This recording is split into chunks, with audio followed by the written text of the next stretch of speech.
के अरे अब मरममा जाने अरे काका सेउका खुब जान्छ ऊ जान्छ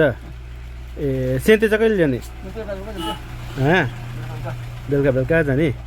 म त गएँ बात सोच्ने गरी जान्छु हजुरले मलाई लाँदैन सेन्तेको गफ आएर छोड्दा चाहिँ म त बास भएछ अनि उनी तल के बास भइसकेको दुई भाइको गफ दामी छ हो रातो केटा जम्मै गइसकेको छ म त गफमा भुलेको डर पनि लाग्छ हन्डाडामा हो अन्त अरूले बसकेको लाटामाला सुत्दै राति कता बात भयो त्यसले सुन्दैन खान बोरी पनि लाग्दैन हो काम गर्नु जानु भएन आज होइन हाम्रो काका साह्रै जाँडिलो छ आज आज छुट्टी गरेछ इच्छा त्यस छुट्टी रे आज अब बेकारी छुट्टी मान्छे गर्ने काम छैन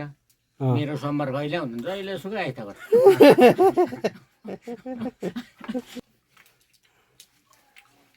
म कसैलाई केही भन्दिनँ हो तपाईँको बेहोरो चाहिँ एकदम राम्रो छ माथि पनि थालेन हो कसैले केही भनिदिनु होइन माथि उठाएर हिँडिहाल्छ कुटा खानु त माथि नै भने कुटा खानु मात्रै हो ढाडमा सुम्दा बस्छ नि साना चुट्दैन अहिले फेरि उयो राम्रो गिटार पाउँदैन हात चिरुवाहरू मात्रै पाउँछ चिरापी सानो दुख्दो रहेछ मरो पहिला कुटा खाएको अझै ढाड दुख्छ